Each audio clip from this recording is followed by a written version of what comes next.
और राधे राधे। हम भगवत गीता में जो 43 श्लोक कर्मयोग में बताए गए हैं उनका हम हिंदी में अवलोकन करेंगे और उसका अर्थ समझेंगे। इससे हमें अपने जीवन जीने का तरीका पता चलेगा। ये आत्मचिंतन करने की चीज़ है। अर्जुन और श्री कृष्ण जी के मध्य जो संवाद हुआ उसका हम हिंदी में बताते हैं। उन्होंने अर्जुन जी को क्या क्या उपदेश दिया था। तो कर्मयोग के 43 श्लोक का अर्थ एक साथ। अर्जुन बोले, हे जनार्दन, यदि आपको कर्म की अपेक्षा ज्ञान श्रेष्ठ मान्य है तो फिर हे केशव, मुझे भयंकर कर्म में क्यों लगाते हैं। आपसे मिले हुए वचनों से मेरी बुद्धि को तो मानो मोहित कर रहे हैं, इसलिए उस एक बात को निश्चित करके कहिए जिससे मैं कल्याण को प्राप्त हो जाऊं। तीसरा, श्री भगवान बोले, हे निष्पाप, इस लोक में 2 प्रकार की निष्ठा मेरे द्वारा पहले कही गई है। उसमें से सांख्य योगियों की निष्ठा तो ज्ञान योग से और योगियों की निष्ठा कर्म योग से होती है। 4, मनुष्य ना तो कर्मों का आरंभ किए बिना निष्कर्मता को यानी योग निष्ठा को प्राप्त होता है और न कर्मों के केवल त्याग मात्र से सिद्धि यानी सांख्य निष्ठा को ही प्राप्त होता है। 5 का अर्थ, निसंदेह कोई भी मनुष्य किसी भी काल से क्षण मात्र भी बिना कर्म किए नहीं रहता, क्योंकि सारा मनुष्य समुदाय प्रकृति जनित गुणों द्वारा परवश हुआ कर्म करने के लिए बाध्य किया जाता है।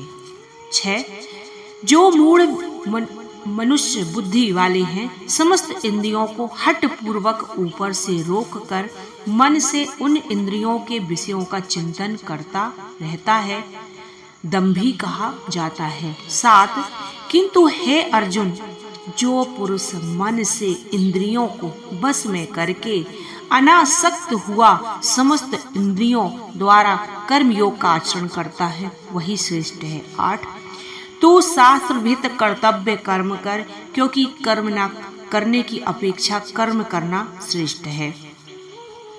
9, यज्ञ के निमित्त किए जाने वाले कर्मों के अतिरिक्त दूसरे कर्मों में लगा हुआ ही वह मनुष्य समुदाय कर्मों से बंधता है। इसलिए हे अर्जुन, तू आसक्ति से रहित होकर उस यज्ञ के निमित्त ही भली भांति कर्तव्य कर्म कर। 10, प्रजापति ब्रह्मा ने कल्प के आदि में यज्ञ सहित प्रजाओं को रचकर उनसे कहा कि तुम लोग इस यज्ञ द्वारा वृद्धि को प्राप्त हो और इच्छित भोग प्रदान करने वाला हो। 11, तुम लोग इस यज्ञ द्वारा देवताओं को उन्नत करो और वे देवता तुम लोगों को उन्नत करें। 12, यज्ञ के द्वारा बढ़ाए हुए देवता तुम लोगों के बिना मांगे ही इच्छित भोग निश्चय ही देते रहेंगे। 13, यज्ञ से बचे हुए अन्न को खाने वाले श्रेष्ठ पुरुष सब पापों से मुक्त हो जाते हैं और जो पापी लोग अपना शरीर पोषण करने के लिए अन्न पकाते हैं वे तो पाप को ही खाते हैं। 14, संपूर्ण प्राणी अन्न से उत्पन्न होते हैं। अन्न की उत्पत्ति वृष्टि से होती है और वृष्टि यज्ञ से होती है। 15, कर्म समुदाय को तू वेद से उत्पन्न और वेद को अविनाशी परमात्मा से उत्पन्न हुआ जान। 16, हे पार्थ, जो पुरुष इस लोक में इस प्रकार के परंपरा से प्रचलित सृष्टि चक्र के अनुकूल नहीं बदलता, वे अपने कर्तव्य का पालन नहीं करता, पापायु पुरुष व्यर्थ ही जीता है। 17, परंतु जो मनुष्य आत्मा में ही रमण करने वाला और आत्मा में ही तृप्त, आत्मा से में ही संतुष्ट हो, उसे कोई कर्तव्य नहीं। 18, उस महापुरुष का इस विश्व में ना तो कर्म करने का कोई प्रयोजन रहता है, किंचित मात्र भी स्वार्थ का संबंध नहीं रहता। 19, तू निरंतर आसक्ति से रहित होकर सदा कर्तव्य कर्म को भली भांति करता रह। 20, जनकादि ज्ञानी जन भी आसक्ति रहित होकर कर्म द्वारा ही परम सिद्धि को प्राप्त हुए थे, इसलिए तू लोक संग्रह को देखते हुए तू कर्म करने के योग्य है, अर्थात तुझे कर्म करना ही उचित है। 21 श्रेष्ठ पुरुष जो आचरण करता है अन्य पुरुष भी वैसा ही आचरण करते हैं। 22 हे अर्जुन, मुझे इन तीन लोकों में न तो कुछ कर्तव्य है न कोई प्राप्त करने योग्य है, मैं कर्म में ही बरतता हूँ। 23 क्योंकि हे पार्थ, यदि कदाचित मैं सावधान होकर कर्मों में न बरतूं तो बड़ी हानि हो जाएगी। 24 इसलिए यदि मैं कर्म ना करूं तो सब मनुष्य नष्ट भ्रष्ट हो जाएंगे।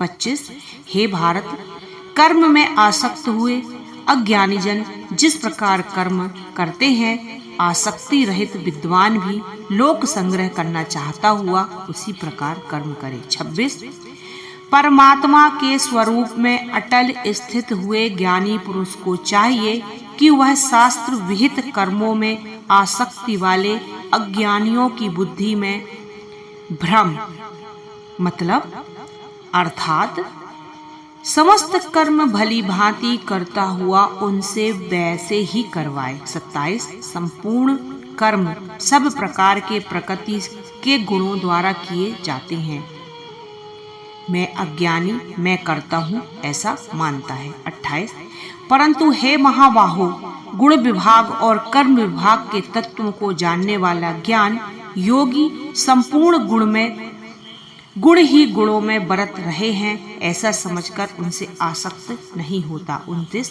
प्रकृति के गुणों से अत्यंत मोहित हुए मनुष्य गुणों में कर्मों में आसक्त रहते हैं, पूर्णतया जानने वाला ज्ञानी विचलित ना करे। 30 मुझ अंतर्यामी परमात्मा में लगे हुए चित्त द्वारा संपूर्ण कर्मों को मुझ में अर्पण करके आशा रहित, ममता रहित और संताप रहित होकर युद्ध कर। 31 जो मनुष्य दोष दृष्टि से रहित और श्रद्धा युक्त होकर मेरे इस मत का अनुसरण करते हैं वे संपूर्ण कर्मों से छूट जाते हैं। 32 परंतु जो मनुष्य दोषारोपण करते हुए मेरे इस मत के अनुसार नहीं चलते उन मूर्खों को तू संपूर्ण ज्ञानों में मोहित और नष्ट हुए ही समझ। 33 सभी प्राणी प्रकृति को प्राप्त होते हैं। 34 इंद्रियों के अर्थ प्रत्येक इंद्रिय के विषय में राग और द्वेष छिपे हुए स्थित हैं, मनुष्य को उन दोनों के बस में नहीं होना चाहिए। 35 अच्छी प्रकार आचरण में लाए हुए दूसरों के धर्म से गुण रहित भी अपना धर्म अति उत्तम है, दूसरों का धर्म भय को देने वाला है। 36 अर्जुन बोले, हे कृष्ण, तो फिर यह मनुष्य स्वयं न चाहता हुआ बलात् लगाए हुए की भांति किससे प्रेरित होकर पाप का आचरण करता है। 37 श्री कृष्ण बोले, रजोगुण से उत्पन्न हुए काम ही क्रोध है, यह बहुत खाने वाला अर्थात भोगों से कभी न खाने वाला बड़ा पापी है, इसे बैरी जान। 38 जिस प्रकार धुएं से अग्नि और मैल से दर्पण ढक जाता है उसी प्रकार जेर के गर्भ ढका रहता है, उसी प्रकार काम द्वारा ज्ञान ढका रहता है। 39 और हे अर्जुन, इस अग्नि के समान कभी न पूर्ण होने वाला काम रूप ज्ञानियों के नित्य वैरी और मनुष्य का ज्ञान ढका हुआ है। 40 इंद्रियां, मन और बुद्धि ये सब वास स्थान कहे जाते हैं, यह काम इन मन बुद्धि और इंद्रियों द्वारा ज्ञान को आच्छादित करके जीवात्मा को मोहित करता है। 41 इसलिए हे अर्जुन, तू पहले अपनी इंद्रियों को बस में करके इस ज्ञान और विज्ञान का नाश करके वाले महान पापी काम को अवश्य ही बलपूर्वक मार डाल। 42 इंद्रियों को स्थूल शरीर से यानी श्रेष्ठ, बलवान और सूक्ष्म कहते हैं, इन इंद्रियों से पर मन है, मन भी पर बुद्धि है और बुद्धि से भी अत्यंत पर वह आत्मा है। 43 इस प्रकार बुद्धि से अर्थात सूक्ष्म, बलवान और अत्यंत श्रेष्ठ आत्मा को जानकर और बुद्धि के द्वारा मन को वश में करके हे महाबाहो, तू इस काम रूप दुर्जय शत्रु को मार डाल। बोलो श्री कृष्ण भगवान की जय। राधे राधे।